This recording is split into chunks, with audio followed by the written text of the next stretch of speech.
ఆదాయానికి మించిన ఆస్తుల కేసులో తెలంగాణ ట్రాన్స్కో డీఈ ముత్యం వెంకటరమణ అరెస్ట్ అయ్యాడు.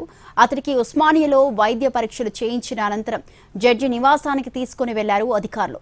నిన్న వెంకటరమణ నివాసాల్లో దాదాపు 14 గంటల పాటు ఏసీబీ సోదాలు సాగాయి.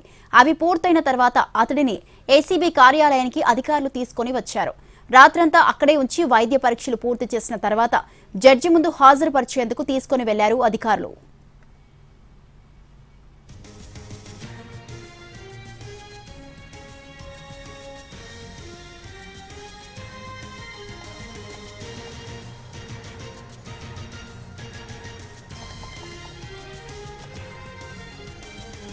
ఆదాయానికి మించిన ఆస్తుల కేసులో తెలంగాణ ట్రాన్స్కో డీఈ ముత్యం వెంకటరమణ అరెస్ట్ అయ్యాడు.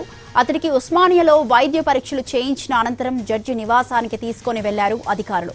నిన్న వెంకటరమణ నివాసాల్లో దాదాపు 14 గంటల పాటు ఏసీబీ సోదాలు సాగాయి. అవి పూర్తయిన తర్వాత అతడిని ఏసీబీ కార్యాలయానికి అధికారులు తీసుకుని వచ్చారు. రాత్రంతా అక్కడే ఉంచి వైద్య పరీక్షలు పూర్తి చేసిన తర్వాత జడ్జి ముందు హాజరుపరిచేందుకు తీసుకుని వెళ్లారు అధికారులు.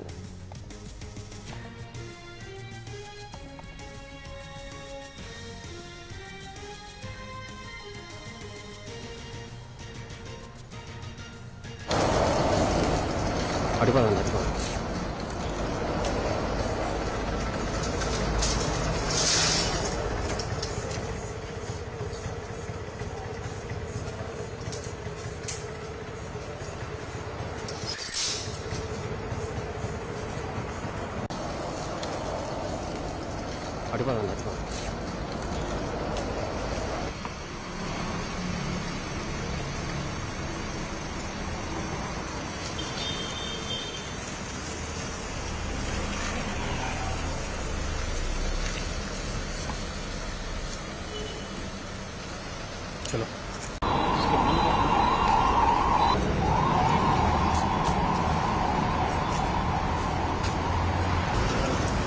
ఆదాయానికి మించిన ఆస్తుల కేసులో తెలంగాణ ట్రాన్స్కో డీఈ ముత్యం వెంకటరమణ అరెస్ట్ అయ్యాడు. అతడికి ఉస్మానియాలో వైద్య పరీక్షలు చేయించిన అనంతరం జడ్జి నివాసానికి తీసుకుని వెళ్లారు అధికారులు. నిన్న వెంకటరమణ నివాసాల్లో దాదాపు 14 గంటల పాటు ఏసీబీ సోదాలు సాగాయి.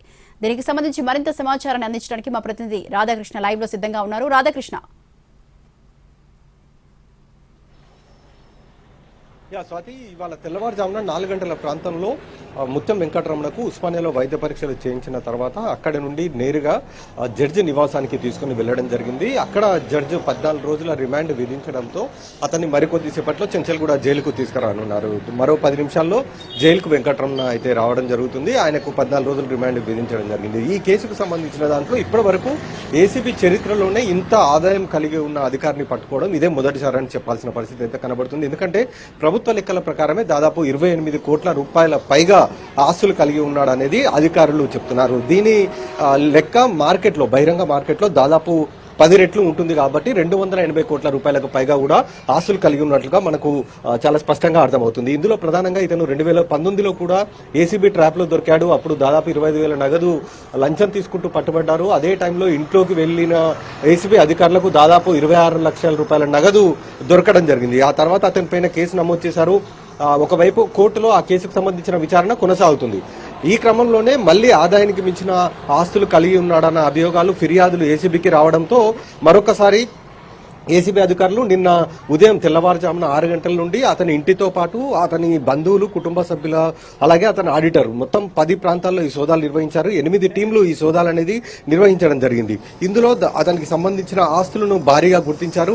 అతని బ్యాంకు లాకర్లలో దాదాపు 2 కిలోలకు పైగా కూడా బంగారు ఆభరణాలను గుర్తించారు. అలాగే 4 బ్యాంక్ అకౌంట్లలో 50 లక్షలకు పైగా నగదు, అలాగే దాదాపు 5 అంతస్తుల భవనం, 3 అంతస్తుల భవనం, ఇలా లెక్క చూసుకుంటూ వెళ్తే దాదాపు 28 కోట్ల రూపాయల ప్రభుత్వ లెక్కల ప్రకారం ఉంది. 280 కోట్ల రూపాయలు బహిరంగ మార్కెట్లో లెక్క ఉంటుందనేది ఏసీబీ అధికారులు చెప్తున్నారు. ఈ క్రమంలోనే అతని పైన కేసు నమోదు చేసి అతన్ని అరెస్ట్ చేశారు. రాత్రి 9 గంటలకు అతన్ని ఇంట్లోంచి తీసుకుని వెళ్లారు ఏసీబీ అధికారులు. నేరుగా నాంపల్లిలోని ఏసీబీ కార్యాలయానికి తీసుకుని వెళ్లి అక్కడ అతన్ని నుంచి స్టేట్మెంట్ పూర్తి స్థాయిలో రికార్డు చేసిన తర్వాత ఉదయం వైద్య పరీక్షలు చేయించి ఆ తర్వాత జడ్జి ముందు హాజరుపరచడం అయితే జరిగింది. 14 రోజుల రిమాండ్ విధించారు. కాబట్టి మరికొద్దిసేపట్లో చెంచల్గూడ జైలుకు వెంకటరమణను తీసుకురాబోతున్నారు. ఇప్పటివరకైతే ఏసీబీ చరిత్రలో ఇంత అవినీతి కలిగి ఉన్న అధికారి ఇతనే అనేది ప్రస్తుతం అయితే అధికారులు చెప్తున్నారు. Thank you Radhakrishna, thanks for the live details.